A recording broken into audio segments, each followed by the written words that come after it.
Vale.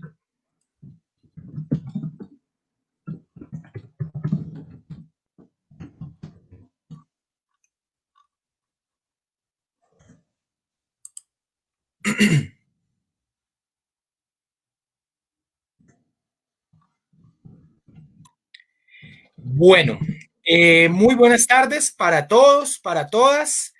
Vamos entonces a darle inicio a esta segunda sesión, a este segundo ciclo de charlas, de conferencias que están teniendo lugar por nuestra red social, Montaña de Letras, y pues que tiene como objetivo acercar a la mayoría, a la mayor cantidad de personas, pues a los debates filosóficos. Entonces, vamos a dar dos chicos más mientras se van conectando más personas y vamos a darle entonces lugar a el inicio a la charla, al seminario de hoy.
Bueno, entonces, nuevamente estamos aquí dándole inicio a esta segunda sesión de nuestro seminario de filosofía en perspectiva latinoamericana. El tema a tratar o el tema a abordar hoy, pues tiene que ver con toda la crítica de la cotidianidad, eh, como dándole continuidad al ejercicio que se venía llevando pues en la primera sesión. Y tenemos entonces hoy como exponente principal al maestro Rogelio Acevedo. Él es maestro catedrático universitario, es filósofo egresado de la Universidad Nacional de Colombia con maestría, magíster, estudios de maestría en filosofía latinoamericana por la Universidad Santo Tomás y además pues ha hecho diversas investigaciones en temas de historia, filosofía latinoamericana, teoría crítica y ha participado en diferentes seminarios nacionales e internacionales. Entonces, sin más preámbulo, vamos a darle pues paso a esta presentación que nos trae el maestro Rogelio Acevedo. Maestro, muy buenas tardes. Qué bueno tenernos en este espacio de nuevo, pues para dialogar sobre estos temas.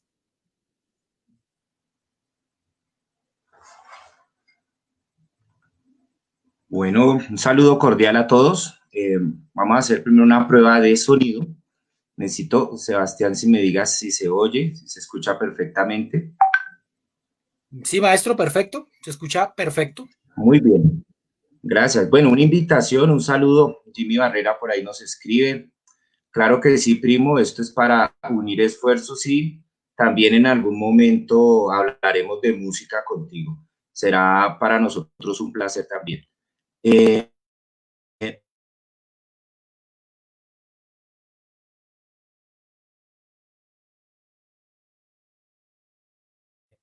bueno, esta sesión iniciamos una serie de problemas de conectividad a ser en vivo, se está grabando, se grabó, estamos subiendo de montaña de letras para que los que se la perdieron o alguno que quiera, pues, revivir esa sesión pueda tener acceso a ella. Eso se hará a lo largo de estos días. ¿Por qué? En razón, primero, pues, de algunas ocupaciones que tenemos. Bueno, un saludo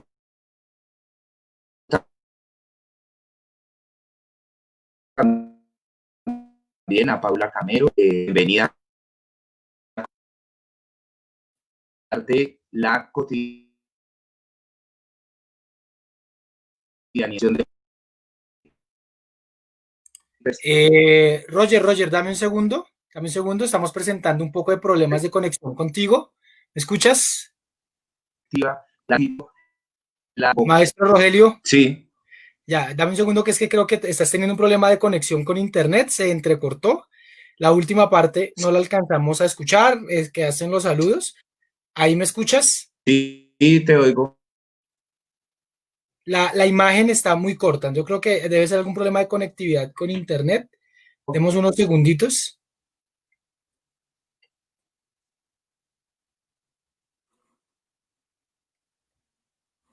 Bueno, mientras el maestro Rogelio soluciona sus problemas de conectividad, saludamos aquí a las personas que se están conectando. Edison, saludos para Edison Morales, que está por acá, para todas las personas que van llegando. Esperamos pues que esta charla sea provechosa mientras ya se soluciona el problema de conectividad, para que hagan sus preguntas. Y demos, por favor, tengan paciencia, ustedes saben la situación de conectividad para con el maestro Rogelio. Entonces ya lo podremos tener. Listo. Maestro, nuevamente estás con nosotros, ¿nos escuchas?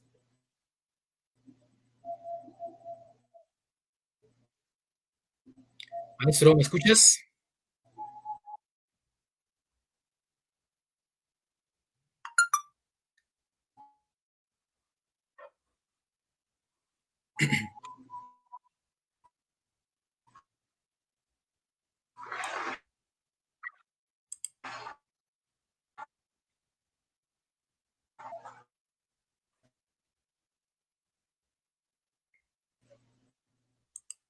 Es que acá...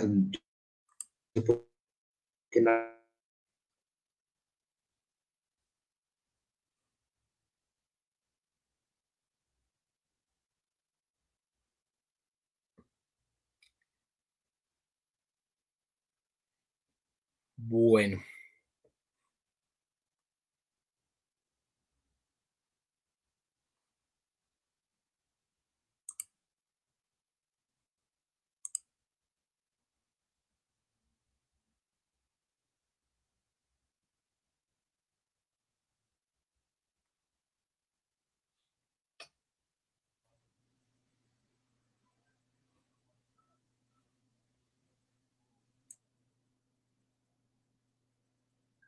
¿Me escuchas, Sebastián?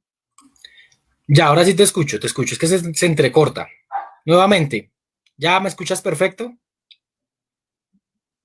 Yo te escucho bien, pero me preocupa es que no, a mí no se me escuche, que tú No, tienes buena conexión allá. en este momento te estamos escuchando bien, maestro. Entonces podemos continuar nuevamente con el ejercicio. Voy a dejarte a ti presentando solo y continuemos, no hay lío, ¿vale? Para recuperar ahí un poco el tiempo que se invirtió. Vale. Bueno, listo. Bueno, habíamos preparado esta cuestión a partir de lo siguiente. Espero que la conexión no nos haga dubitar, tener dudas al respecto.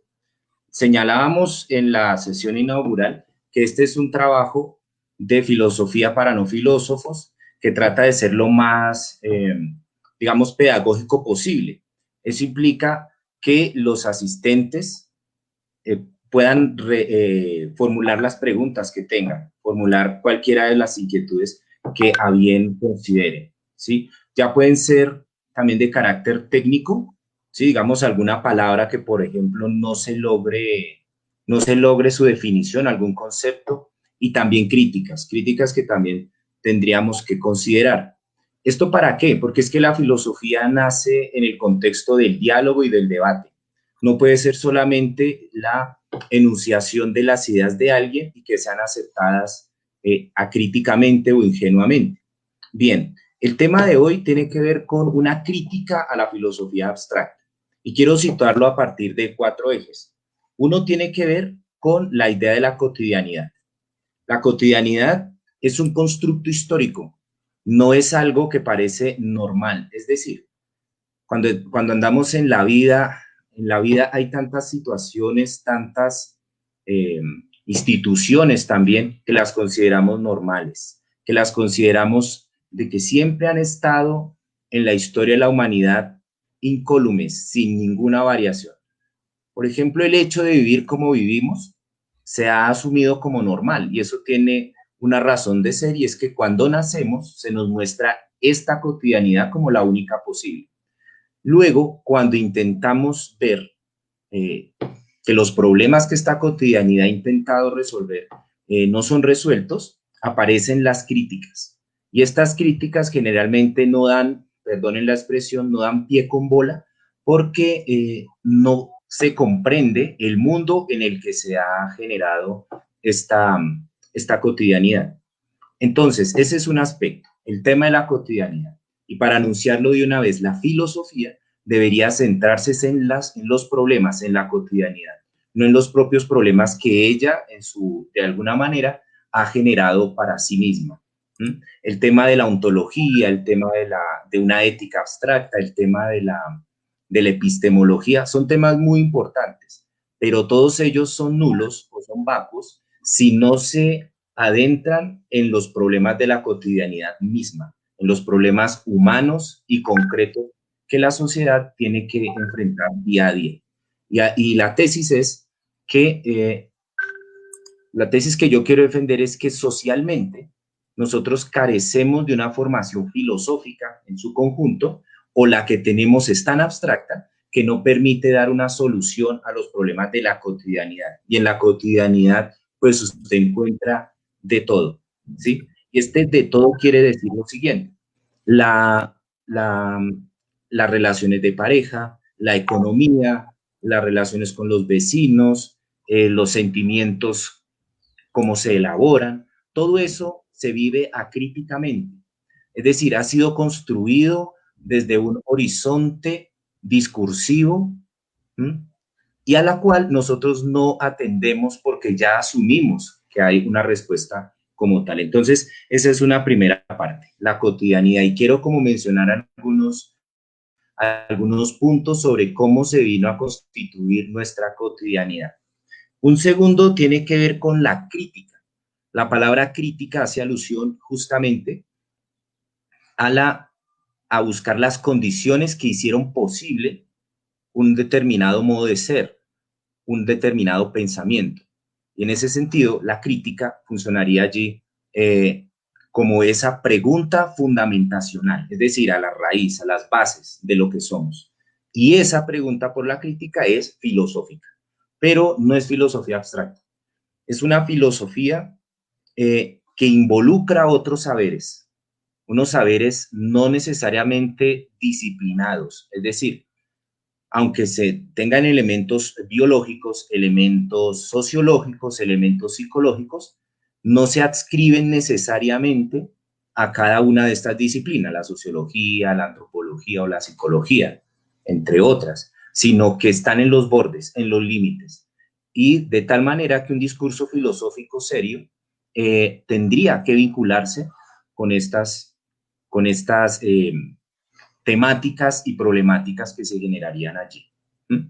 Un cuarto punto es que la filosofía hay que hablarla en plural. No tenemos una filosofía, eso ya es un rasgo sospechoso, sospechoso sobre todo eurocentrismo, de etnocentrismo. Y quisiera relacionar esos dos puntos en ese aspecto, o sea, el eurocentrismo y el etnocentrismo. Y cómo esto que nosotros hemos cosechado como filosofía, que la recibimos en las universidades, en las escuelas, realmente se vuelve abstracta y poco útil, digamos, para resolver algunos problemas. Finalmente, bueno, quedarían como 2 puntos allí, que la filosofía sin más, esto se deriva de la anterior, la filosofía sin más, esa que llamamos una filosofía universal, responde a un tipo de cotidianidad, pero que es anacrónica. Es anacrónica y, digámoslo así, no coincide geográficamente con nosotros. Pero quiero resaltar esto, geográficamente no se limita al territorio como tal, sino un territorio cultural. Es decir, como se ha tejido una especie de construcción de mundo acuñado, si se quiere, a una territorialidad. Por eso cuando digo eurocentrismo, estaríamos pensando no en el territorio estrictamente europeo, no, sino una forma de ver el mundo caracterizado por una cotidianidad que se constituyó históricamente en Europa, ¿sí? Y que se aplica a otros escenarios que nada tienen que ver. Por ahí va el asunto. Y finalmente, que este es un poquito más técnico, y creo que a los que les gusta la filosofía en el sentido más meticuloso, más de filigrana, les llamará la atención porque se trata de el cuestionamiento de la lógica. La lógica. Eso a veces aparece como un aparato demasiado difícil o demasiado, digámoslo, vacío, pero resulta que ese carácter vacío de la lógica, de una lógica matemática, por ejemplo, radica en que se queda con un aspecto del proceso de pensamiento y que es necesario aterrizarlo en confrontación con una lógica dialéctica, una lógica concreta. Y esa concretitud de la lógica implica lo que el maestro Salamea, Fernando Salamea, mencionaba como contaminación lógica. Ninguno de nosotros, los aquí presentes, para cerrar acá la presentación de los puntos, ninguno de los acá presentes piensa de manera estrictamente abstracta, sino que uno piensa abstractamente y luego lo aterriza. Y es ahí donde están los problemas. ¿Sí? Bueno, démosle paso entonces a cada una de ellas para que podamos trabajar el asunto. En principio, nosotros somos, y de ahí la razón de que se hable de Latinoamérica, nosotros somos producto de relaciones sociales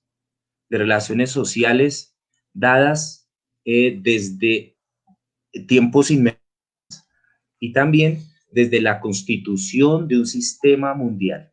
Es decir, aquí se requiere la historia para pensarnos como cotidianidad y ver que lo que nosotros estamos mirando en el presente hace parte de un proceso de construcción cultural de antaño. Estamos hablando de una vertiente amerindia, ¿sí? Amerindia, que fue destruida sistemáticamente con la llegada de los españoles en 1492. Destrucción que no se había dado antes de esa época en lo que corresponde a Amerindia, como se le llamó después. Porque América no tenía ese nombre. Tenía nombre como Abiyala, Tahuantinsuyo, otros nombres que muchos pueblos que ocuparon este territorio nombraron estos territorios, lo hicieron de acuerdo a sus mitos, de acuerdo a la manera en que constituyeron su mundo, ¿sí? Esto fue destruido paulatinamente con la llegada de los españoles desde 1492. Desde esta época empezó una evangelización y una deconstrucción también, o sea, de desmontar las creencias de millones de seres humanos. Se les quemaron sus bibliotecas, se les obligó al bautizo, se les dominó a la práctica extractivista económica. Muchos de los saberes que ellos tenían se los apropiaron estos españoles, y no solo españoles, hay que decir franceses, holandeses y demás. Luego de eso vino una tercera raíz, si se quiere. Ahí tenemos la vertiente española y la vertiente indígena en un grado mucho menor. Pero Por ejemplo, en México aún sigue, supervive esta impronta indígena. Ellos sienten el orgullo mexicano, los bolivianos, con los aymaras y los quechuas. En nuestro territorio la cosa fue devastadora. Nosotros no tenemos un referente de nuestros ancestros tan vivo como si lo tienen estos que mencioné, Bolivia, Perú o México. En nuestro caso, hemos tenido una presencia, sobre todo española, muy fuerte, muy hispánica, si se quiere. La otra vertiente es la vertiente de África, sobre todo de los pueblos yoruba, que es toda una lengua, una familia lingüística de la costa occidental del África, de la cual fueron secuestrados millones de seres humanos. Hay autores que señalan que aproximadamente unos 200 millones de personas fueron extraídos violentamente del África y puestos en situación de esclavitud perpetua. Eso no había sucedido en la historia de la humanidad, la esclavitud perpetua. Esclavitud sí había y se podía comprar la libertad de alguna forma, pero con este sistema no. Esa tercera raíz fue escondida de una forma horrorosa, porque no solamente se les trajo a la fuerza, sino que otra vez se les negó su cultura, su música, su lengua. Y ellos resistieron de muchas formas con una figura que los antropólogos llaman sincretismo. El sincretismo supone una especie de resistencia cultural respecto a la colonial, que en este caso sería la religión católica, que se impone con sus Jesús, María, José y todos los santos.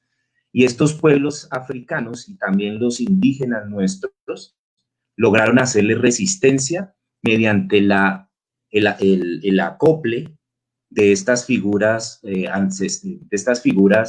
religiosas, incluyendo dentro de ellas los ancestros y los dioses yoruba. Un ejemplo es que Changó es el padre de los yoruba, junto con Obatalá, pero para los santeros cubanos hubo la necesidad de esconderlo detrás de la imagen de Santa Bárbara bendita, ¿sí? De ahí que se le llamen santeros, porque la manera de referirse al mundo es por medio de los santos, pero estos santos tienen escondido, por decirlo así, ahora ya no está tan escondido, pero hubo un tiempo donde sí, esconden a sus ancestros y a los orillas. Entonces, para nosotros lo podríamos llamar santería, pero ellos lo llaman la regla de Ocha. Y también hay una vertiente en Brasil y demás. Nosotros no tenemos ese referente de manera inmediata, por lo que decía ahorita, por una presencia de lo hispánico mucho más fuerte que la afro y que la indígena. Entonces, en San Basilio de Palenque sí se pueden encontrar estos elementos. En la costa pacífica también, ¿sí? Pero acá en el centro no. Eso también constituye nuestra cotidianidad.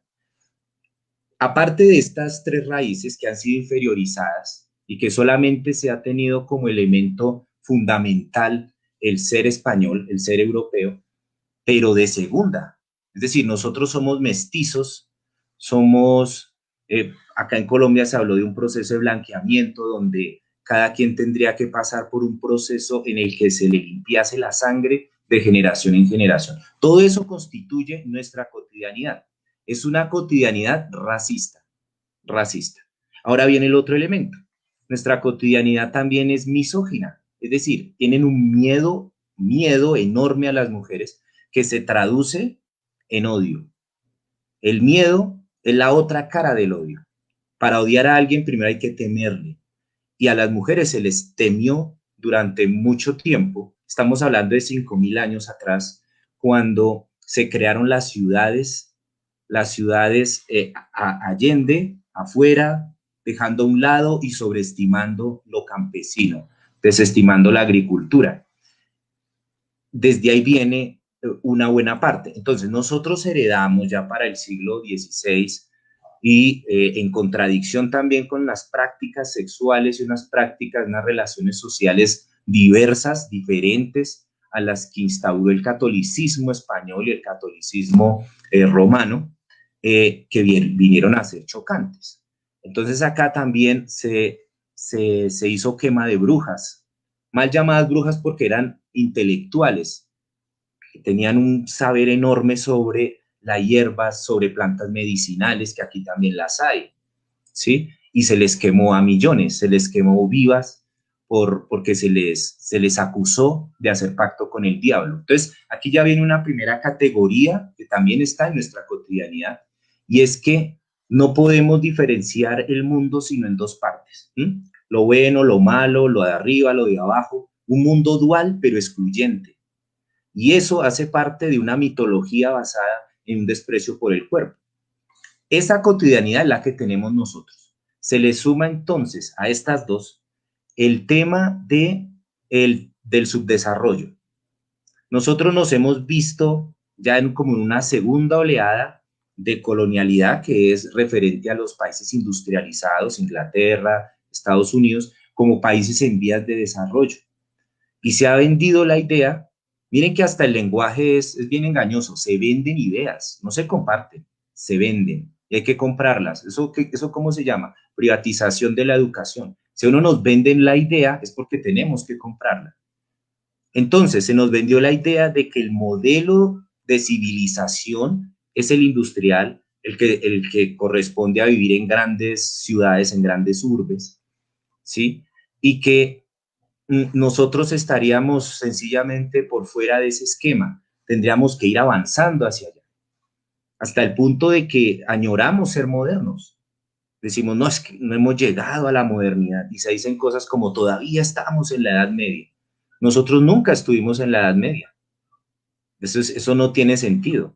Nosotros siempre fuimos, primero, amerindios, que nada tenía que ver con la historia que se gestó en Europa y es la que nos enseña, sino que tenían otros procesos y otras cosmovisiones. Y a partir de la fecha que digo, de 1492, se instauró fue un modelo colonial moderno. Modelo colonial moderno. Modelo colonial moderno capitalista. O sea, uno le puede ir poniendo todos esos elementos. Y estoy mencionando aquí ideas de Ramón Grossfogel, por ejemplo, que decimos, es colonial, moderno, capitalista, sexista, machista, es decir, puede haber alguna diferenciación entre machista y sexista, y racista. Entonces, en esas condiciones es que estamos nosotros, los colombianos, cuando uno dice, claro, y nuestro referente es Europa, y decimos, bueno, ¿qué pasa ahí? Eso nos lleva al segundo punto.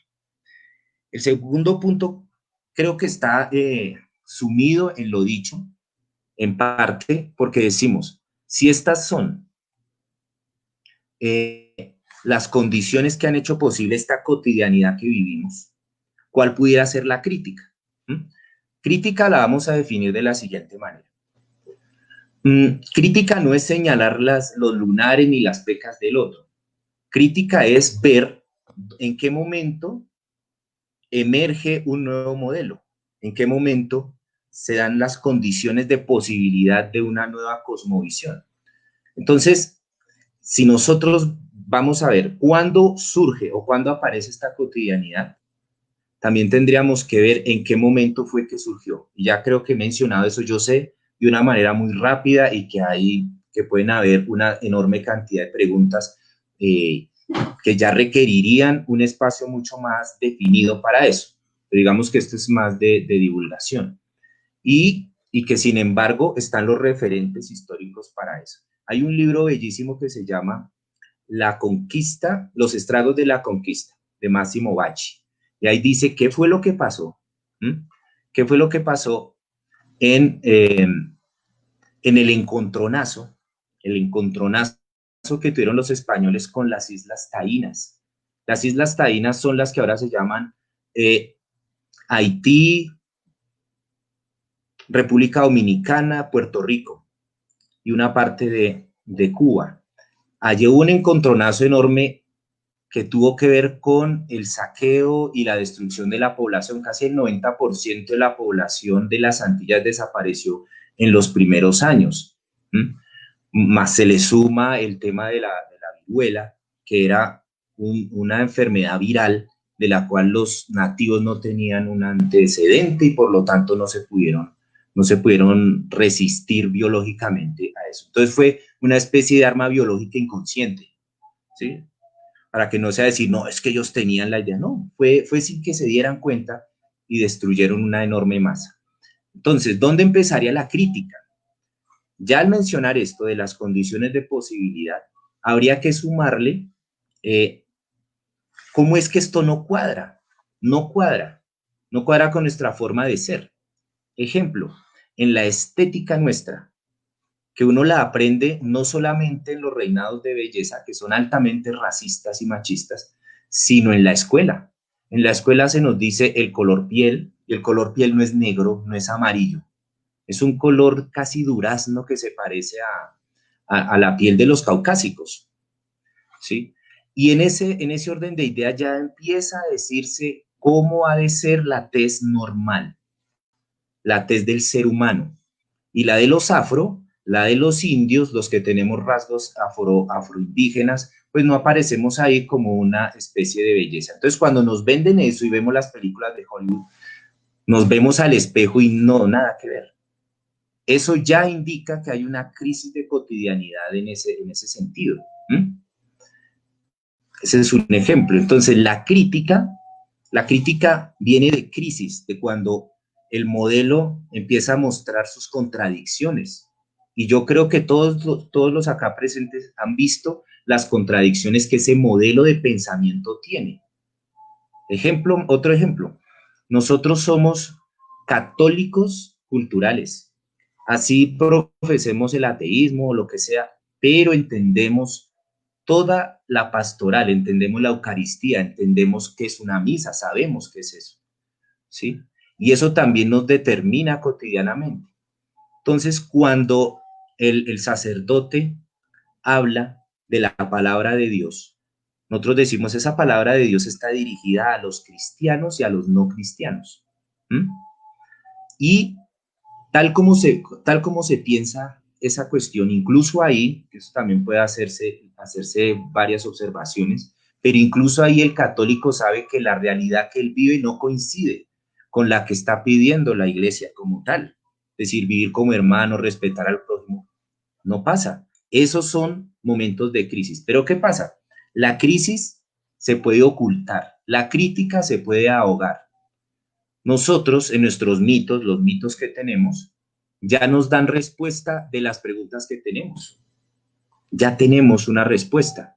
De la misma manera que cuando usted termina con su pareja, ¿cuál es la respuesta? Irse a tomar al bar, ir a ahogar las penas en alcohol. Y hay todo un dispositivo erótico que le dice cómo tiene que resolver el problema. Eso ya hace parte también de nuestra cotidianidad. La cotidianidad es demasiado rica. Yo estoy acá mencionando aspectos muy elaborados, pero ese es uno en el cual uno dice, ¿cómo resuelvo yo mis problemas eróticos? Ninguno de nosotros ha recibido, creo, tal vez esté exagerando, ninguno de nosotros ha recibido una educación erótica, sexual, seria. No, no la hemos recibido, la hemos aprendido en una cotidianidad que retoma estos elementos que ya dijimos, que es machista, que reduce a la mujer a objeto de observación y de deseo del varón, ¿sí? Y por eso se muestra toda esta decadencia, toda esta miseria sexual en relación a eso. Y lo mismo pasa con la económica, pero eso hablaremos en la próxima sesión de la económica. Entonces, ya con estos dos elementos, la cotidianidad entonces responde a una forma de racionalidad. Y he mencionado algunos elementos allí. Una, que somos hijos de un mito, los actuales somos hijos de un mito, y es un mito judio-cristiano. Ese mito judio-cristiano tiene tanto las preguntas como las respuestas a los problemas de la cotidianidad. Incluso yo escuchaba por ahí que alguien decía, para resolver el tema del COVID, no es sino que abras el Salmo y en tal parte encontrarás un pelo. Y ese pelo indica, donde lo encuentres, que eso que está diciendo allí te va a curar si tú lo lees. Uno dice, bueno, eso pudiera parecer, digamos, ridículo o pudiera parecer de ignorantes, pero no, eso responde a una idea bastante anclada en nuestra formación de seres humanos, ¿sí? Yo me acuerdo, en Semana Santa, la gente acude asiduamente a la bendición del agua y el fuego y cree que efectivamente el agua y el fuego están benditas y que pueden curar, sanar a las personas. Eso es un mito y es respetado, altamente respetado. El punto es que eso hace parte de una racionalidad, ¿sí? Ahora bien, las filosofías ocurren cuando ese mito es puesto en cuestión, se cuestiona y sale una nueva propuesta, no la respuesta habitual, para eso está el mito, sino una nueva respuesta. Esa respuesta hace que se empiece a cambiar la cotidianidad y para eso sirve la filosofía, para cambiar la cotidianidad. No sirve para descrestar a gente en los cócteles. No sirve para decir, wow, mire cuánto sé yo de Hegel y me lo he leído de a pe a pa. No, no, no, para eso no sirve. La utilidad que tiene es salvar la vida de las personas, es hacerlas más felices. Esa es la utilidad de la filosofía. ¿Mm? Así como seguramente los presentes han sufrido una decepción amorosa, ¿cómo hubiera sido de bueno haber contado con una idea que le hubiese evitado tanto dolor? O en la situación en la que estamos, haber contado con una idea que le permitiera paliar esta situación en la que estamos. Para eso sirve la filosofía. Y usted dirá, pero eso es autoayuda. Digo, ¿y la autoayuda no se fija acaso en una estructura filosófica? Lo que pasa es que los vendedores de libros de autoayuda y los que hacen los libros de autoayuda nos quitaron el trabajo. Es decir, ellos salen y se les piratean los libros en la calle y la gente los recibe asiduamente. ¿Por qué? Porque de alguna manera la academia, la filosofía se ha quedado en las nubes y no ha podido aterrizarla. Y está bien, hay que hacer un trabajo técnico, preciso, fuerte, de lectura. Pero, ¿qué ha hecho la filosofía? Los filósofos se han quedado primero mirando hacia Europa o hacia Estados Unidos, con una reverencia exagerada, y hemos dejado de mirar lo nuestro. Eso es una falta de autoestima cultural. Es decir, no, acá hablar de filosofía, sí, pero cite a los de allá, porque si no los cita, entonces estamos en una situación de que no se respeta las cuestiones como tal.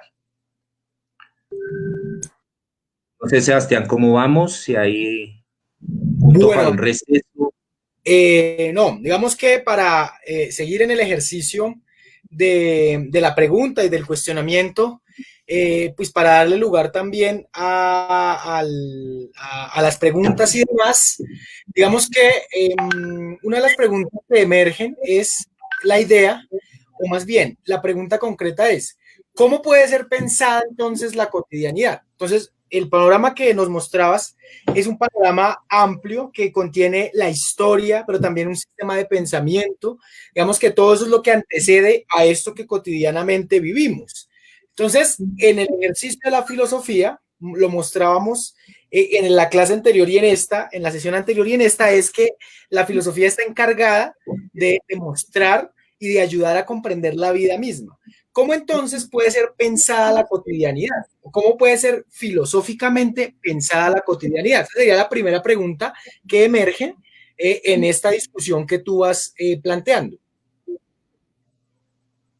Vale, sí, digamos, se retomarían los elementos que he mencionado, que tú también los traes a colación, y es la materialidad misma, las condiciones en que vivimos, a eso llamo yo materialidad, y también la materialidad simbólica, las creencias que tenemos.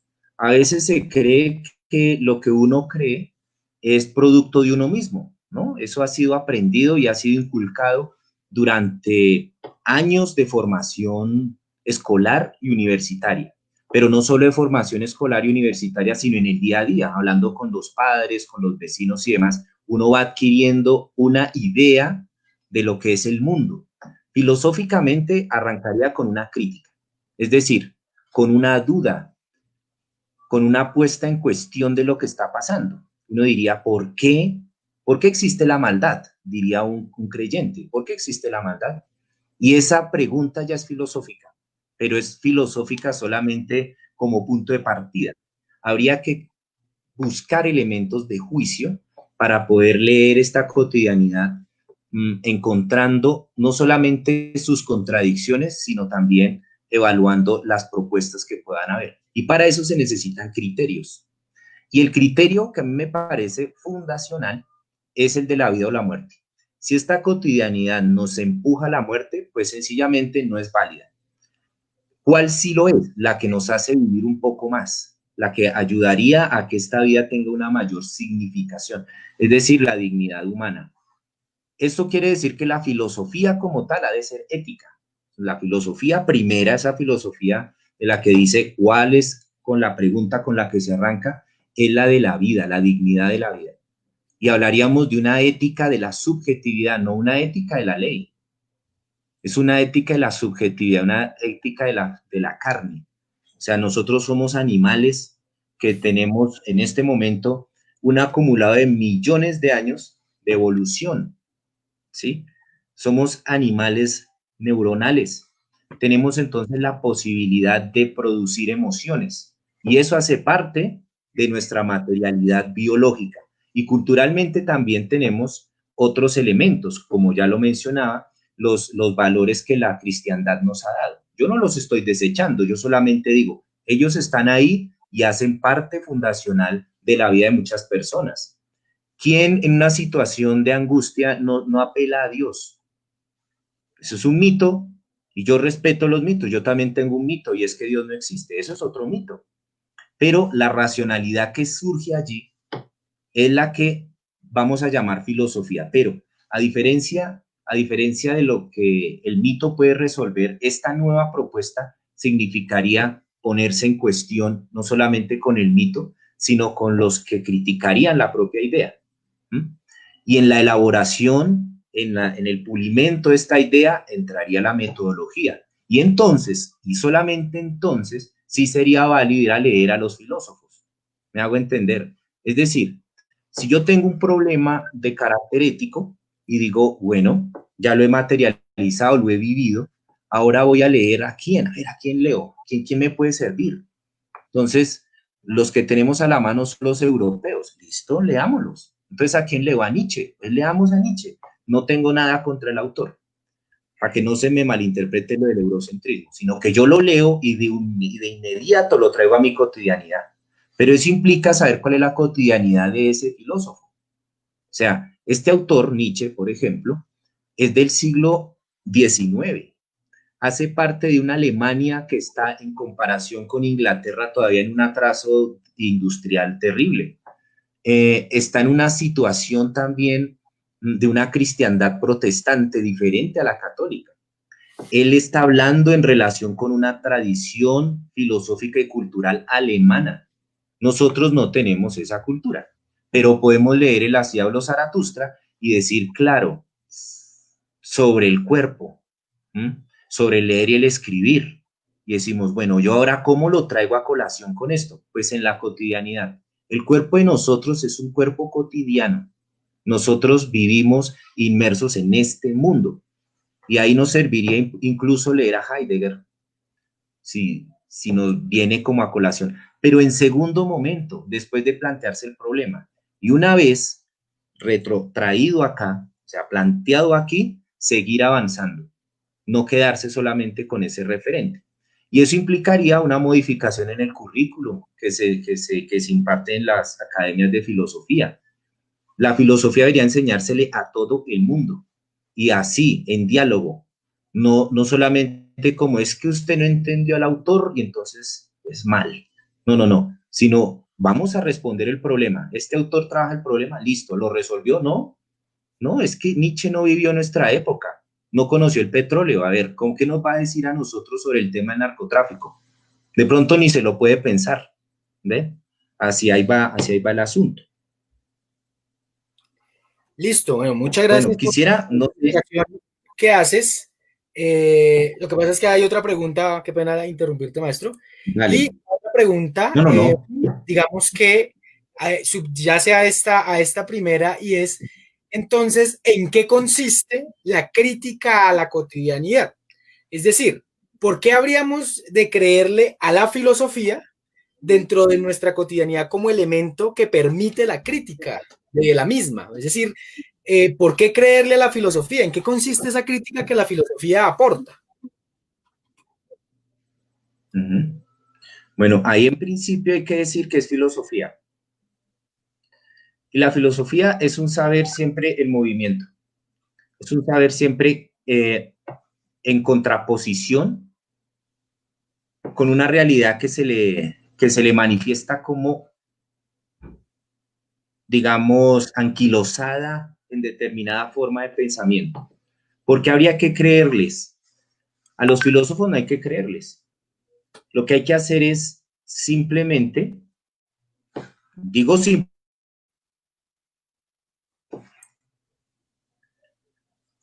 ahí es que situarse en el contexto histórico en el que está. Ese es su mejor juez.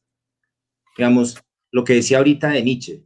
Decimos, es que yo soy Nietzsche, ni si sé más. Y uno dice, sí, pero tráigalo en el contexto y compárelo con el contexto de allá, con el tiempo de allá, con la cultura de allá, y luego compárelo con esta. Eso implica también conocer nuestra propia cultura, nuestros propios, digamos, horizontes de sentido. Y ese sería el criterio. El criterio sería, bueno, esto yo le creo porque resuelve o no resuelve. ¿Mm? Pero eso implica, yo lo sé, implica una cultura que sea más disciplinada en el tema de la lectura, que no esté de afán, y nuestra cultura es una cultura afanada. O sea, quiere consumir todo ya, ya, ya. Y eso implica cierta lectura. Entonces ahí hay un elemento también pedagógico que habría que empezar a realizar para poderle creer a los filósofos. Es decir, hay gente que acusa a ciertos autores, y miren que sigo diciendo autores y no autoras, eso también es un error. Se sigue criticando a los autores canónicos a partir de ciertas posturas que dicen otros. Esto es como un juego de espejos.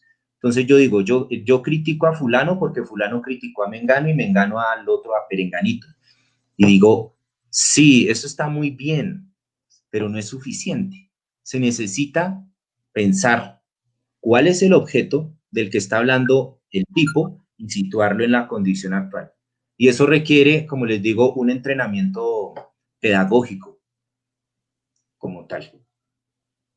Listo, maestro. Y de acá del público ya comienzan a emerger preguntas, cuestiones. Entonces, la primera la voy a poner en pantalla y es, pregunta Paula Camero. ¿Considera usted, profe, que las ideas viajan en el tiempo, pero sin alguna continuidad histórica?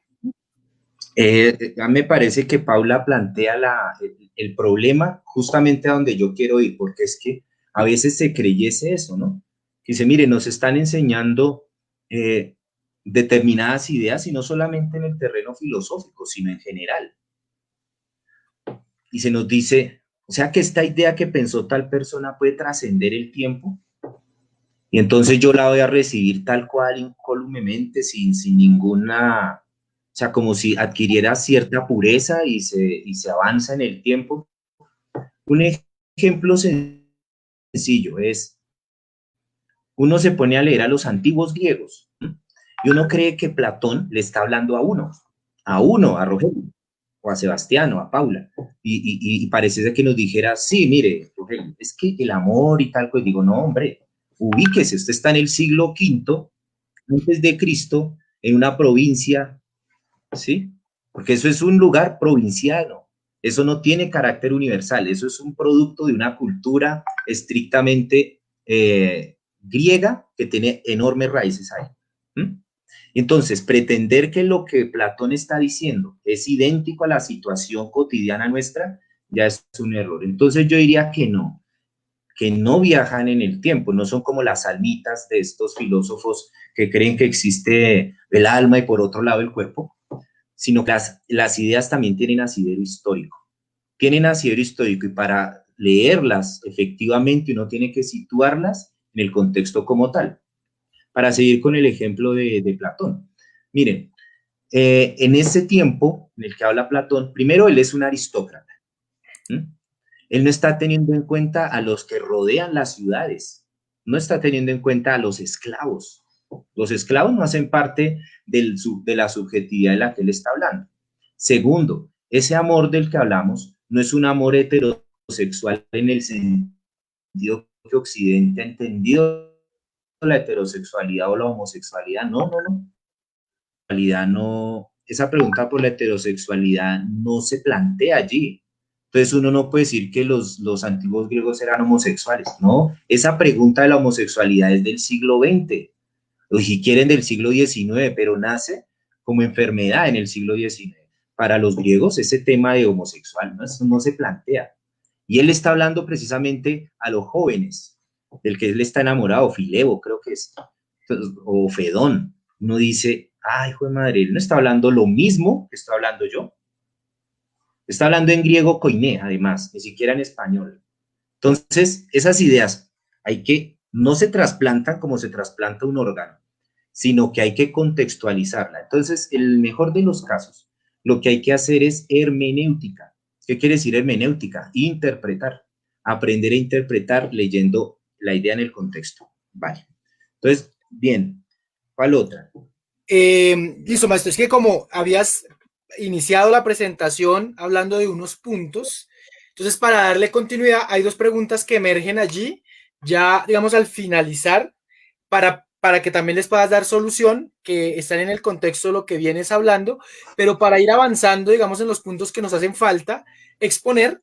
Entonces, que tú continúes con la presentación de la crítica a la cotidianidad, ¿no? Que ya has esbozado, y entonces, digamos que al presentar todos los antecedentes históricos que puede tener la cotidianidad, que la esbozabas allí, es el tema del eurocentrismo, ¿no? Es decir, cómo abordar desde nuestra cotidianidad el ejercicio o más bien, sí, la influencia del etnocentrismo en nuestra vida cotidiana, de ese etnocentrismo que Europa, pues desde lo que tú propones, tiene para interpretarse a sí misma, pero también de la extensión que tuvo en los procesos históricos y cómo eso afecta pues en nuestra cotidianidad.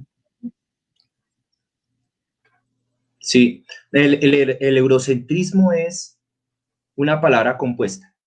Tiene el fragmento euro y el centro. ¿Esto qué significa? Asumir como única posibilidad de respuesta lo que Europa ha producido. Estamos refiriéndonos además ni siquiera a Europa en su totalidad, sino a 5 países. A 5 países. Inglaterra, Alemania, Francia, España no aparece. Y el rescate un tanto sesgado de Grecia. Porque a Grecia se le presenta en la antigüedad como si hubiera hecho todo sola, como si no hubiera recibido influencia de los pueblos semitas que están allí. Esa es una enorme cantidad de pueblos que acompañan en el Mediterráneo a los griegos. Entonces es imposible que estos no hayan comerciado, que ellos no hayan intercambiado culturalmente experiencias. En ese orden de ideas y la producción intelectual en estos 5 países, ¿sí?, que ya mencioné, hay que agregarle que son solo hombres. Entonces son los 5, son hombres de machos, o sea, como un sujeto estrictamente masculino, burgués, o sea, propio del capitalismo como tal, y se piensa la realidad de todo el planeta. Ese es el problema. O sea, listo, piénseselo para su territorio, para lo que significa Europa. Y sin embargo, excluyen a España, incluyen otros pueblos indígenas de Europa, no aparecen en el discurso, no hacen parte de la humanidad. Esa visión de mundo que se abstrae mediante, digamos, conceptos como el de Estado, el de libertad, el de democracia, son excluyentes, son necesariamente excluyentes porque se hacen sobre la base de una situación esquizoide. ¿Qué quiere decir una situación esquizoide? Los europeos que formulan todo esto esconden sus inclinaciones racistas, sus inclinaciones misóginas. Algunos son tan descarados como Schopenhauer, que lo hace, lo menciona hacia la luz. Y hay un libro horrible de él que se llama Sobre la verdad, las mujeres y la muerte. Sí, el amor, las mujeres y la muerte. Uno dice, si usted ha leído ese libro, se dará cuenta que lo que se refiere al amor y la muerte hace una alusión muy coherente con su forma de pensar, pero las mujeres no tienen ni idea y lo que hace es insultarlas. Ese tipo, yo no estoy tampoco metiendo en el paquete a todos allí, pero sí es muy extraño que nuestra formación filosófica se limite a esos 5 países. Me faltó mencionar a Estados Unidos. 5 países de los cuales decimos, oh, eso sí tienen la razón, pero de nuestros pueblos ancestrales no. Eso es cuestión de antropólogos. De ellos se ocuparían, ¿qué? Un antropólogo, pero un filósofo. No, un filósofo se ocupa de cosas serias, de hablar de Nietzsche, por ejemplo, pero que hable de los Tlamatinime, que hable del pensamiento yoruba, que hable del pensamiento dogón, que hable de, qué sé yo, hay una enorme cantidad de saberes negados en la academia. Y nosotros vamos a esta academia y recibimos información de varones de cuatro países que generalmente, no necesariamente, pero generalmente son racistas y misóginos. Y una que otra mujer que logra entrar allí es una excepción. Es una excepción. Entonces, claro, se menciona a Martha Nussbaum, se menciona a Hannah Arendt, ¿y el resto qué? ¿El resto dónde está? El resto son varones, y varones de habla anglosajona. Entonces, eso es lo que me parece que hay que empezar a criticar, a decir, bueno, si la filosofía es una producción que todos los pueblos hacen. ¿Cuándo la hacen? Repito, cuando sus propias concepciones del mundo entran en crisis, ¿sí? Y por lo tanto tienen un derecho que pudiéramos nosotros mencionarlo no a la luz de estos derechos abstractos, sino desde el punto de vista de la dignidad de los seres humanos. Es decir, es que yo tengo el derecho a vivir como estamos viviendo, porque así hemos vivido durante miles de años. Ahora bien, que nos equivocamos, sí, pero para eso está el saber filosófico. Entonces nos toca empezar un largo proceso de desmitificación de la filosofía como filosofía sin más. Nos toca empezar a situar los pensamientos otros que están acá en América, en la propia Europa, y que han sido invisibilizados. Y eso con el fin de ¿qué? De resolver problemas concretos que nosotros tenemos en la cotidianidad. Bueno, bien, entonces digamos que eso nos permite continuar con digamos, con situar la filosofía en el punto de lo cotidiano, que es pues la intención de este seminario. Darle a la filosofía ese velo de abstracción, ¿no? Que incluso en el sentido común se tiende a subvalorar la filosofía como una herramienta potencial. Entonces se dice, no enseñemos más filosofía en la escuela, sino que enseñemos cosas que sirvan dentro de la concepción de lo utilitarista. En esa orden de ideas aparece una de las preguntas interesantes que mencionan el público y es concretamente, ¿sería válido aplicar, digamos, esa filosofía primera, que es lo que mencionas, la ética, a cada pueblo del mundo sin importar su cultura? Digamos que esta pregunta está más encaminada a comprender la idea de lo universal, ¿no? Digamos que todos los valores de Occidente y filosóficos que se nos enseñan y en la que se nos basa nuestra cotidianidad, pues son de la idea universal, ¿sí? No robar, no matar, pero en abstracto, ¿sí? Entonces, la pregunta que formulan desde el público es esta, se podría decir que una filosofía primera podría aplicarse a cada pueblo del mundo sin importar su cultura. No, no es posible. Y ese es justamente el problema fundacional de esta cuestión. Porque decimos, no sé, es como si yo dijera, esto yo lo he visto, que dicen, si ese niño estuviera en mis manos, yo le daría una juguetera. O sea, a mí sí me educaron bien porque a mí me dieron chancleta y no me hizo daño. Y uno dice, bueno, primero que todo, ¿usted quién le dijo que no le hicieron daño? ¿Cómo sabe eso? Otra cosa es que lo normalizó y usted cree que la violencia está bien. Por otro lado, usted no sabe las condiciones en las que vive la otra persona para proponerle, digamos, medidas que en su caso se han funcionado. Otra versión de este ejemplo es esta, que dice, mire, yo no puedo dar consejos de manera precisa. ¿Por qué? Porque es que una cosa es mi vida y otra cosa es la vida suya. De igual manera, una ética primera no funcionaría a partir de principios universales, sino más bien de criterios materiales. Es diferente. Y esta idea la defiende Enrique Dussel en un libro que se llama Ética de la liberación en la edad de la globalización y la exclusión. Y él defiende justamente esta idea. Él parte de lo que Hinckelhammer llamaba una subjetividad, una ética del sujeto. Yo estoy mencionando aquí nombres, pero es para que nos vayamos familiarizando también con ellos y en el trayecto vayamos buscando sus bibliografías.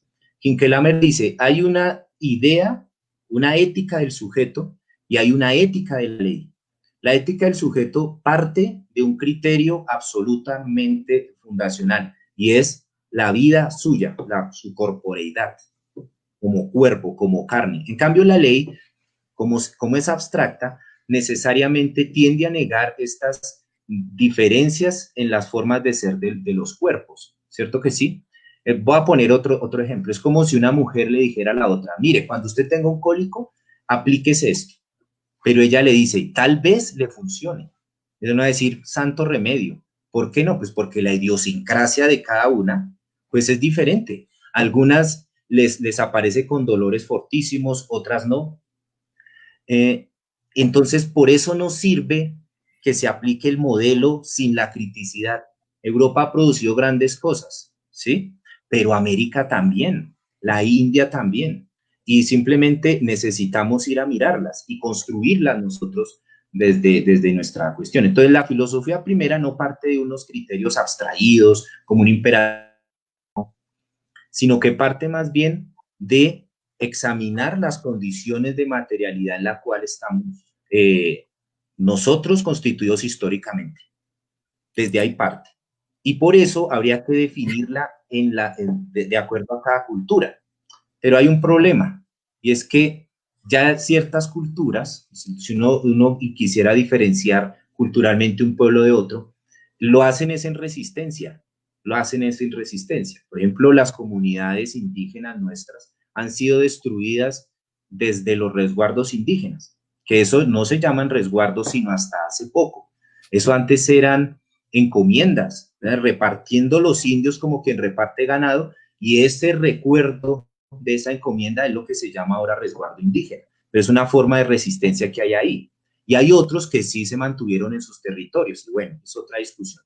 Hablar con ellos implica tener en cuenta cómo han sido también, qué tanto de la memoria ancestral tienen allí. Eso es un punto. Y qué tanto ha sido occidentalizado. Porque es que yo puedo decir, mire, yo conozco gente que dice, yo soy indígena, ¿sí? Pero es que pues yo vivo es en la ciudad y consumo lo de la ciudad. Uno dice, no, esto está más terrible, es diferente, ¿sí? Pero bueno, el tema de una ética primera es que todo pensar surge de un criterio de vida o de muerte, ¿sí? Es el criterio que hay cuando usted le dice, ¿qué diferencia lo bueno de lo malo? ¿El veneno o el alimento? Si te mata, pues es malo. Si te hace vivir, pues es bueno. Yo sé que esto es como una especie de reduccionismo, pero ese es el criterio, repito, fundacional, o sea, desde el origen. Y todos los pueblos de la tierra que han sobrevivido se han basado en ese principio, es decir, vamos a hacer lo posible para poder vivir, ¿sí? Y por eso se inventa la agricultura, domestican animales y hombres para poder seguir viviendo. Por ahí va la cuestión. Listo, maestro, muchas gracias. Digamos que en esa idea de la filosofía como herramienta para la crítica de la cotidianidad, aquí nos formulan otra pregunta y es, el sentido común crea intersubjetividades, pero estas son a la vez hegemónicas. Entonces, la cotidianidad sería contrahegemónica, esa es la primera, y dentro de esa misma, y dice, y si es contrahegemónica, ¿desde qué punto se basa para hacerlo? Es decir, la cotidianidad se encuentra en ese debate, ¿no? Es hegemónica y contrahegemónica. Entonces, si la asumimos como contrahegemónica, ¿cuál sería la base para decir que la cotidianidad puede convertirse en una existencia contrahegemónica? Sí, bueno, nuestra cotidianidad, la de los pueblos latinoamericanos, se la juega entre ser prohegemónica y contrahegemónica, ¿sí? Porque mira, mm, el hecho de que en Estados Unidos consideren a los latinoamericanos como inferiores, eso lo vive quien migra, quien trata de ingresar a los Estados Unidos, ¿sí? El hecho también uno lo ve en la cotidianidad, que hay gente que se cree superior porque sabe inglés y entonces le dice a uno en inglés un montón de cosas porque en su forma de concebir el mundo el inglés es superior a cualquier otra forma de habla, ¿sí? Entonces eso me ha parecido curioso, eso me ha parecido curioso. Yo digo, ¿por qué tanta gente que sabe inglés se le sube el ego de una manera tan garrafal? Y creo que tiene que ver precisamente con esa idea, esa identificación con la hegemonía, con el hegemón. Nosotros pensamos que la cotidianidad está construida en una resistencia, tenemos mayores posibilidades de hacer filosofía que las que no lo tienen, ¿sí? Los países que están, digamos, en una situación tranquila, sin contradicciones, pues muy pocas posibilidades tienen de filosofar. El filosofar aparece es como una cuestión de vida o muerte. Cuando dice, vea, nosotros estamos es al borde de sucumbir. ¿Qué hacemos? Pues nos toca pensar, nos toca recurrir al pasado para entender qué es lo que somos ahora y utilizar herramientas de juicio que nos permitan descubrir esos objetos del pensamiento que están desconectados de la cotidianidad.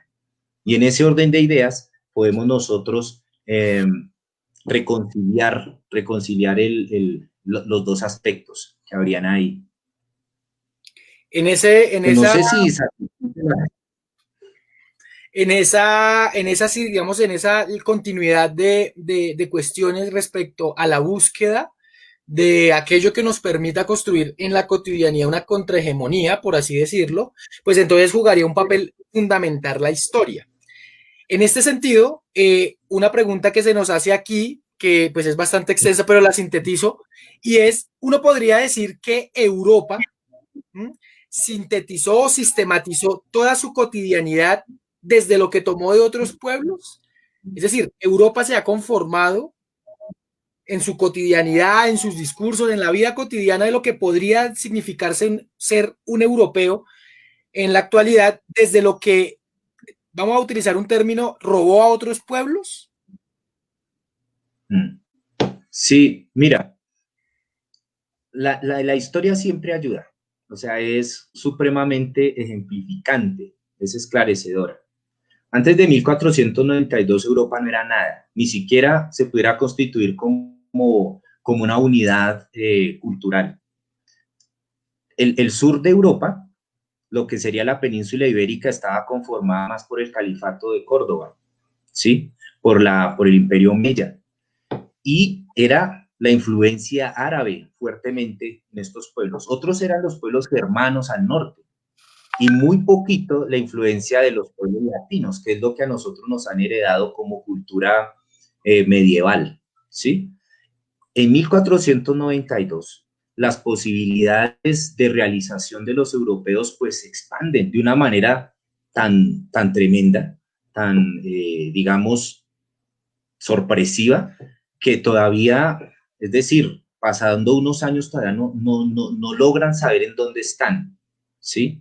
Me refiero a que pasan de a intentar tener un control sobre el océano, sobre el Mediterráneo, sobre el mar Mediterráneo, que era su lugar, digamos, uno de los lugares de mayor movimiento mercantil y que estaban, digamos, señalados por fuera sea, no eran considerados, ellos eran los que estaban en la periferia, pero con 1492, basados en mapas chinos, que en 1421 estos ya habían cartografiado el mundo entero, con base en esos mapas chinos, Colón logra descubrir este territorio, pero no es hasta 1519 cuando Hernán Cortés se da cuenta que está en otras tierras, que son nuevas para ellos. Y esto significa que el Atlántico se convierte en un lugar de producción, de mercancía y de riqueza para Europa. Y entonces ahí sí, Europa empieza a ser el hegemón. Y el primer imperio mundial es el español.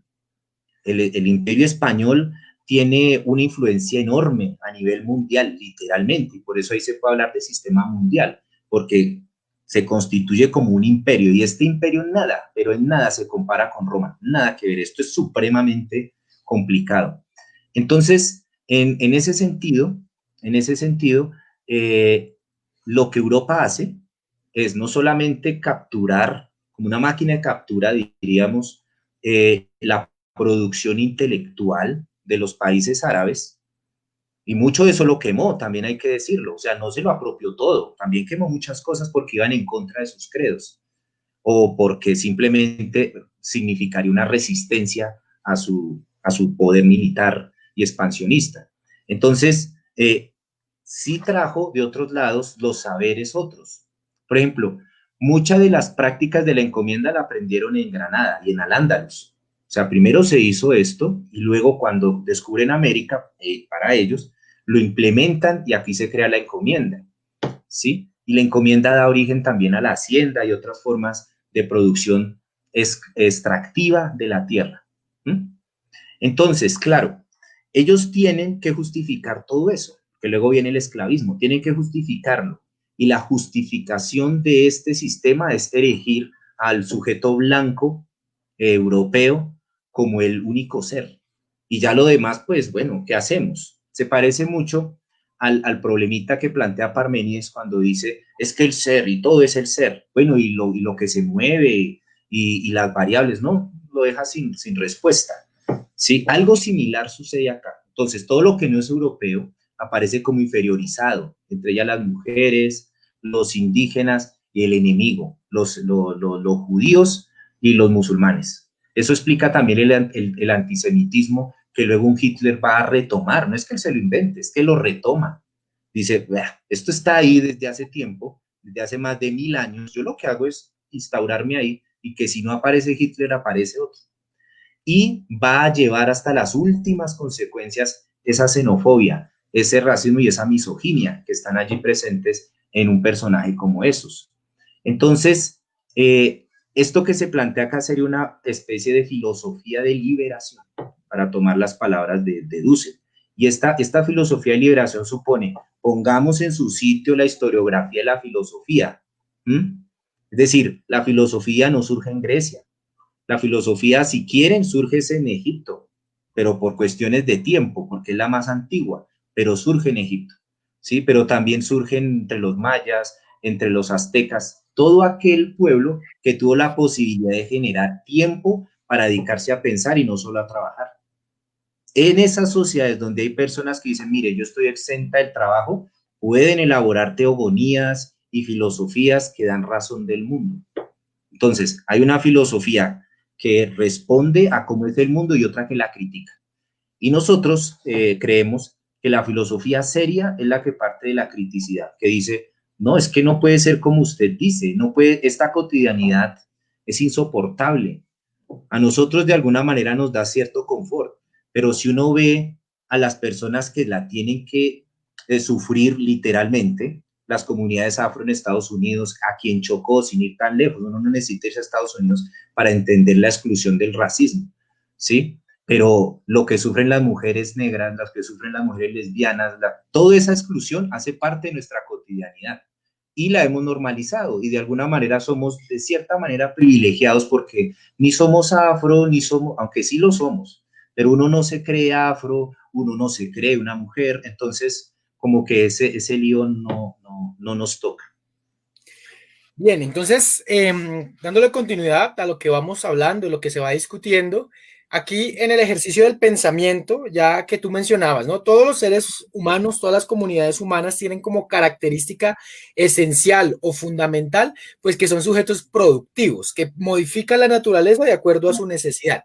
En ese orden de ideas, cuando se, digamos, se pueden dedicar a la reflexión, se habla de que en algunos pueblos o en algunos grupos humanos, pues hay una filosofía que logra plantearse problemas distintos de otros, que viven más en el sentido o más ligados al ejercicio de la producción. En ese orden de ideas, la pregunta que se formula acá es, ¿en qué consiste la filosofía abstracta, que es el tema central de esta clase, de esta sesión, y cómo podría usted ejemplificarla? Sí, sí, sí. Yo le estaba mirando hace rato esa pregunta, porque digamos, lo que convoca, por lo menos en el nombre de la sesión, esta temática. Miren, entiendo yo por filosofía abstracta aquel ejercicio del pensamiento que se olvida de las condiciones materiales en las cuales ha surgido. Eso es filosofía abstracta. No quiere decir que determinado filósofo lo sea, o determinada posición ancestral sea material y esta sí y la otra no, no.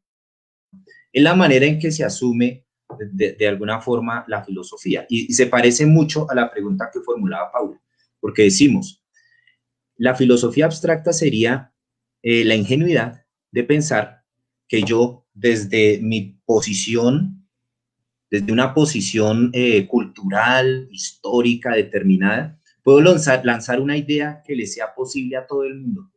Ese es el problema. El eurocentrismo es un tipo de filosofía abstracta, pero no es solamente filosofía el eurocentrismo, es también unas prácticas económicas, pedagógicas, sociales de vida. Ejemplo, filosofía abstracta es traer a Bauman a decir el amor líquido. Y uno dice, pero ¿cuál amor líquido? Eso es allá. Eso es allá él es sueco, creo que es, yo no sé, o suizo. Y yo digo, eso es allá en el primer mundo. Aquí no tenemos ese lío del amor líquido. Aquí necesitamos otra metáfora. Y si lo va a traer, por favor, confróntelo con esto. Pero no haga como que el tipo entendió todo y entonces, wow, ese es. Entonces es más bien una actitud, si se me prefiere la corrección, si se prefiere la corrección. Se trata más bien de una actitud hacia el pensamiento. Y hay pensamientos que se venden abstractamente, ¿m? como, como digamos, no sé, casi todos se pueden vender abstractamente, o todos se pueden utilizar de una manera tan abstracta que nada tiene que ver con su cotidianidad. Ese es el punto. Una filosofía concreta es siempre crítica, porque dice, listo, traigamos a Bauman y decimos el amor líquido. ¿Usted de dónde está hablando, señor Bauman? Está hablando de una sociedad postindustrial, una sociedad altamente consumista, una sociedad que ha tenido todo un desarrollo sociológico, digamos, societario, dirían algunos, que está referida al aislamiento social. Por eso en Suecia resultó tan fácil hacer lo de la cuarentena, porque la gente desde antaño está acostumbrada a vivir sola y allá se suicidan por estar solos. O sea, eso no me lo invento, es verdad. O sea, el tema polaco. Ahí ya nos están haciendo la aclaración. Gracias, Luis. Polaco. Sin embargo, está en los parámetros del eurocentrismo, porque decimos, esta idea de lo líquido supone justamente lo que estoy diciendo, una sociedad de gente aislada, que es lo que un Karl Popper, que es un pensador altamente funcional, diría, ingeniería social, donde cada quien vive aislado el uno del otro. Pues cómo no va a ser líquido si no hay maneras materiales de convivencia, digamos, constante. Ejemplo no, esto daría para demostrar. En nuestros territorios todavía hay posibilidades de hablar de comunidades. En Europa no. Allá en Europa no hay comunidades. Entonces dice Juan José Bautista, que es un filósofo boliviano, dice, el sistema mundo cuyo sistema económico es el capitalismo, se basa en la destrucción de las comunidades. O sea, usted tiene que desterritorializarlo del campo, hacerlo vivir en la ciudad para que usted diga, yo no puedo vivir si no tengo dinero. Y esa forma de separarlo del campo, no solamente, y los boyacenses, sobre todo los boyacenses nos entenderán cuando dicen, nos despojaron de la tierra, la tierrita. El campo es condición de subjetividad comunitaria, mientras que las grandes ciudades no. En las grandes ciudades estamos atrapados en cuatro paredes. Ahí, ¿cómo no va a ser líquido el amor? ¿Cómo no va a ser líquido todo? Entonces decimos, sí, Bauman tiene razón, pero allá. Y si nosotros lo leemos acá, decimos, uy, no, espérese. Aunque nosotros estamos en un proceso horrible que va hacia allá, hacia la pauperización del campo, hacia la urbanización como tal. Y bueno, de esto de la urbanización nos va a hablar el profe Diego en alguna de nuestras sesiones para ahondar en este caso, porque tiene mucho que ver. Bueno, y ya para ir cerrando la presentación, maestro, ya que tú mencionas lo que significa la filosofía abstracta, recordemos que Thomas Hobbes decía que todos los seres humanos por naturaleza son malos. Entonces la pregunta que formulan aquí es, la ética como filosofía primera, podríamos decir que estaría encaminada a el estado de naturaleza, pues que es contrario a lo que Hobbes pensaba, ¿no? Que el hombre es malo, sino que esta ética, por el contrario, afirma la vida y afirma la vida cotidiana. Y en ese sentido, lo que habría que preguntar, o la pregunta que se formula acá, es la ética que tenemos nosotros en este momento sería, utilizando los conceptos de Hobbes, la ética del Leviatán. Es decir, la cotidianidad nuestra está condicionada éticamente por este gran monstruo, por este aparato, por ese sistema que controla y determina cada elemento de la vida cotidiana. Sí, sí. Hobbes se equivoca, digamos, o bueno, por lo menos la vulgarización de su pensamiento. También habría que decirlo, eso pasa también con Maquiavelo, ¿no? Uno dice, uy, eso es maquiavélico, porque supone que es la maldad. No, no, no. Es una vulgarización de ese pensar. Pero en Hobbes sí hay una cosa que hay que tener en cuenta a propósito de esa idea de que el hombre es lobo del hombre. Ahí el surgimiento del Leviatán supondría la necesidad de un juez ciego. Así lo leo yo, ¿no? El Leviatán es una serpiente marina, que eso está en los anales de la historia judaica, judio-cristiana. Y el Leviatán emerge de los mares y funge como totalitario. O sea, se está pensando al Estado como la ley que derime, ¿sí? Que evita que tú abuses de tu propio placer, que tú abuses de tu concupiscencia, diríamos. Esa idea del Estado es un Estado totalitario y es ajeno a la subjetividad, es ajeno a una ética del sujeto. Esta es una ética de la ley, trayendo nuevamente a Hinkelhammer. Y claro, nosotros en la cotidianidad sabemos que hay una contradicción en eso. Hay una ley que nos dice no hagas esto, no hagas lo otro. Sin embargo, la corporeidad le está diciendo a usted otra cosa. Le está diciendo, oiga, suspenda la ley. Entonces vivimos hipócritamente, de alguna forma. Porque fíjense, si uno lo pone en un terreno, uno lo puede poner en varios terrenos. En el terreno de la economía es bastante visible, pero también en el terreno de la erótica también se puede ver esa contradicción de la ley. Miren, para decirlo brevemente y ojalá con ánimo de ser polémico, la monogamia obligatoria es una ley, la monogamia obligatoria. O sea, se impone desde los sacramentos, desde la ética de la cotidianidad, porque hay una ética de la cotidianidad. Y esta monogamia obligatoria o esta heteronormatividad también, que obliga a que las familias tengan que ser heterosexuales, va en contra de la idiosincrasia de cada ser. ¿Qué es la idiosincrasia? La idiosincrasia es ese complejo concreto que eres tú. Tú eres un ser que es inigualable a los otros. Y yo no lo estoy diciendo de manera romántica. No estoy diciendo, ay, tú eres único y entonces como el desiderata. No, no, no. Estoy diciendo es que efectivamente tú eres la combinación de dos cócteles genéticos. Eres un cóctel genético de papá y mamá, pero ellos a su vez son eso y así desde que se inventó la humanidad, desde que apareció la humanidad. Entonces nosotros tenemos toda esta herencia humana, genética, psicogenética, que eso también se hereda, y la hemos resumido acá, y tú eres un resumen de eso, pero tú eres irrepetible. ¿Por qué? Porque en el momento en que ha sido fecundado el óvulo, y aclaro una cosa de una vez, el espermatozoide es solamente una información genética, pero no determina el sujeto. Lo que determina el sujeto es el óvulo, ¿sí? El óvulo. Apenas es fecundado, ustedes saben, por lo que nos han enseñado, que, que el cruce genético jamás responde a una regla, no responde a una regla. Pueden pasar unos milisegundos y el espermatozoide de su papá no es. Y si no es, pues usted tampoco. Entonces, es cuestión de milisegundos que el óvulo atrape el espermatozoide que todo el organismo femenino ha decidido atrapar. Es que eso también no es una mentira, que es que el espermatozoide es el más inteligente. No, no es el más inteligente.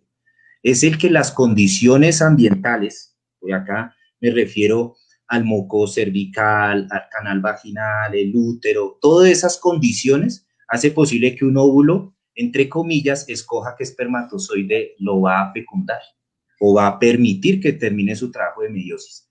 En ese sentido, pasa una milésima de segundo si usted no nace. Así que usted, el que me está viendo, es producto del azar también. Y al mismo tiempo que es producto del azar, es producto de una historia. Somos esas dos cosas, azar e historia. Esa subjetividad no tiene por qué coincidir con la ley. ¿Por qué tiene que coincidir? Entonces, en una familia monogámica, donde hay personas que dicen, no, pero es que yo no aguanto solo con esta, o yo no aguanto solo con este. ¿Por qué no relajar la ley? Se le tiene un respeto a la ley porque también se imaginan a Dios como un Dios de la ley, no como un Dios de la carne. Entonces ahí para meter un poquito con teología. Y me parece entonces que allí, en la manera en que vemos cómo podemos situarnos críticamente, diríamos, la, la, forma, la forma en que se establecen códigos éticos, como una ética de los valores, lo cual es totalmente contrario a una ética de la subjetividad, tendría que ser a prueba, tendría que ser puesta a prueba, no dejándola a la nada, no, no, no, sino con unos principios materiales. Y esos principios materiales pueden ser la producción, reproducción y desarrollo de la vida humana digna en comunidad. Y ese debería ser, digamos, el modus operandi. Alguien me dice, ay, pero usted puede estar equivocado. Digo, pues sí, pero si usted se pone a mirar, nosotros somos animales gregarios, somos hijos de los simios y los simios viven en comunidad.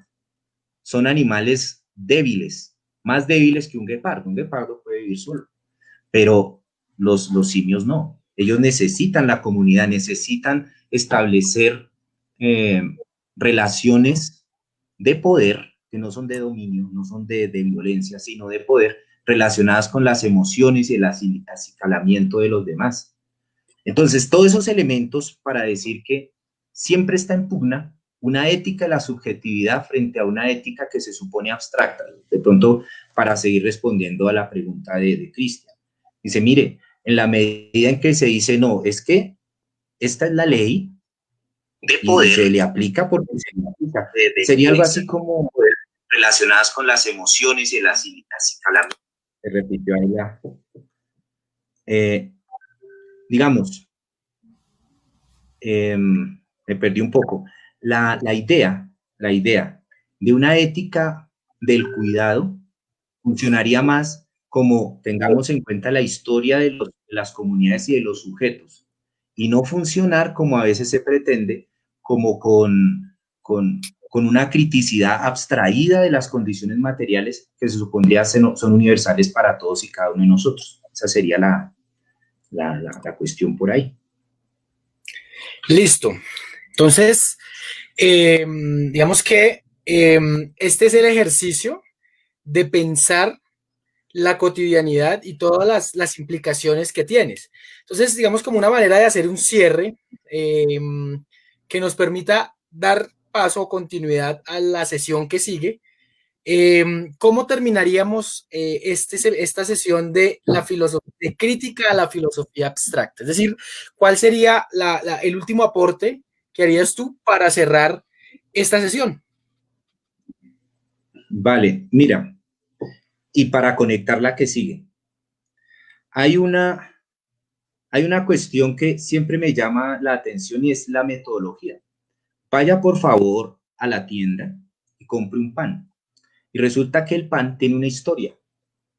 Es una historia de millones de años, de por lo menos 2 millones. Que no hice muchos millones, no, digamos que no, no tanto. Tiene que ver con la conquista del trigo, tiene que ver con la domesticación de las vacas, tiene que ver con la domesticación de las gallinas, tiene que ver con la invención del horno, ¿m?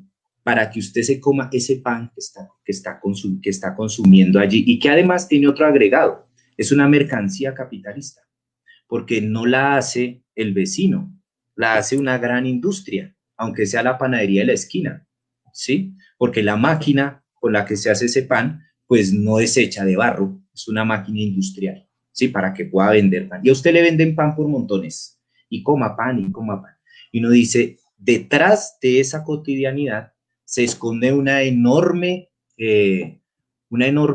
tragedia también, ¿sí?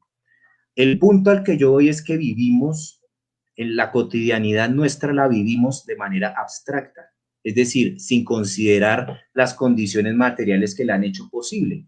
Cuando uno sabe que la ha hecho posible, uno tiene conciencia de su pueblo, porque dice, claro, el pueblo donde yo vivo ha sido construido desde cuándo, porque yo estoy viendo los cerros en este momento y digo, yo puedo mirar los cerros de manera abstracta y decir, claro, hay eucalipto, hay pino, y creo que hay otra planta que no recuerdo su nombre, que la trajeron los españoles para secar la sabana de Bogotá. ¿Y para qué iban a secar la sabana de Bogotá?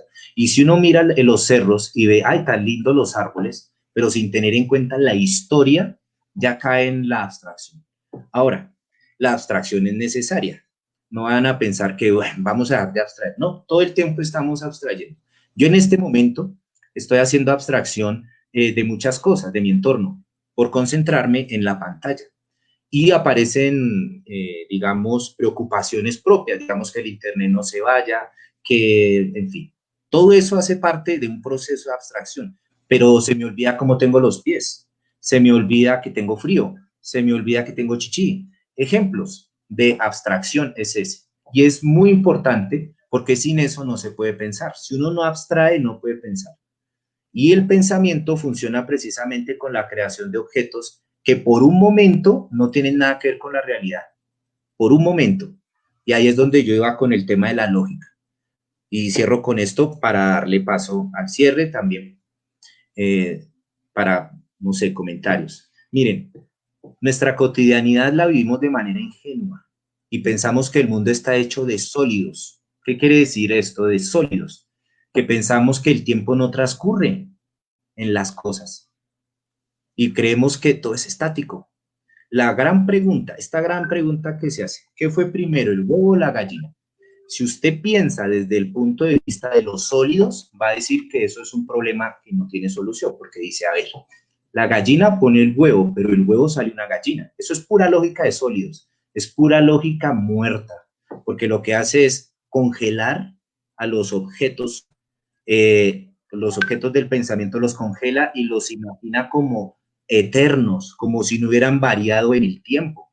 Pero una lógica de lo vivo, y tal vez ahí para salvar a Bauman, una lógica líquida, diría, es que todo transcurre. Y en ese sentido, si le preguntan qué fue el huevo o la gallina, uno dice, pues el huevo. El huevo fue producto de una mutación genética de un animal que no era una gallina. Entonces, ay, ¿cómo me lo pienso? Digo, pues necesita usted saltarse de su cotidianidad y pensar en tiempo no del aquí y ahora, sino en tiempos geológicos, en tiempos evolutivos de millones de años, de miles de años. Yo no sé cuánto demoraría la gallina en aparecer como un sujeto evolucionado del anterior, pero no, eso no fue un día, no fue de la noche a la mañana, no fue en 2 años, fue de miles de años. Y eso es poquito, miles de años, para que eso que vemos como gallina, lo llamemos gallina. Ahora bien, en el objeto gallina aparece también algo que no hemos mencionado y es la mano humana. La gallina no evolucionó sola, hubo una selección artificial, de decir, esta gallina no, esta gallina sí, esta gallina. Y no eran gallinas, eran protogallinas. Y la que tenemos ahora es un animal de granja, es un animal que se cultiva. Pueden desaparecer las jirafas, los rinocerontes, pero la vaca no va a desaparecer, ni la gallina porque las cultivamos. Es un producto humano. Entonces miren las cosas que estamos diciendo. La gallina es un producto humano. La vaca es un producto humano. Es un producto humano, es creación humana. El perro, el gato, todo lo que llamamos doméstico es humano. Y por eso la ciencia tiene que ser, para que sea seria, reconocer su carácter humano, que es subjetiva y que solamente alcanza su objetividad cuando las comunidades logran hacerla real, ponerla en contraste con su cotidianidad, superar la cotidianidad. Eso otro que llaman ciencia, que es una cosa abstracta de objetos separados de su contexto histórico, es pura ideología. Es una ideología de una forma de ver el mundo. No es más, no es más. Va por ahí. Listo, maestro. Muchísimas gracias entonces por tu explicación. Muchísimas gracias a nuestros asistentes y participantes. Este es un espacio para todos, para todas. La idea es que en la próxima sesión también contemos con su agradable compañía.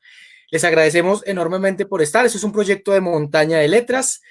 Vienen sesiones más interesantes todavía, entonces los invitamos a esto, maestro. Muchas gracias por la invitación, muchas gracias por la participación y hay algunas palabras de despedida. No, celebrar este encuentro. Yo estoy muy contento por la participación. Veo caras conocidas y eso me emociona mucho porque ahí se recoge también la labor docente en la Gran Colombia, por ejemplo. Y este es un espacio para seguir dialogando con ustedes. Y bueno, siempre satisfecho. Entonces estamos listos para las próximas sesiones. Por cuestiones de organización, pues no hemos podido enviar el cronograma, pero lo vamos a hacer, y también la versión anterior, la sesión primera, que fue la lección inaugural. Para los que no tuvieron tiempo, la vamos a subir a YouTube y luego la compartimos por Facebook para que lo puedan encontrar. ¿Listo? Y también estaríamos pendientes en mostrar acá en la pantalla las direcciones donde nos pueden encontrar, las redes sociales donde nos pueden encontrar adicionalmente. Y estamos pues abiertos a las preguntas, a las cuestiones, y no, muy agradecido. Entonces, feliz tarde para todos. Muchas gracias y recuerden, esto es un proyecto de Montaña de Letras. Que tengan una feliz tarde y hasta luego. Hasta luego.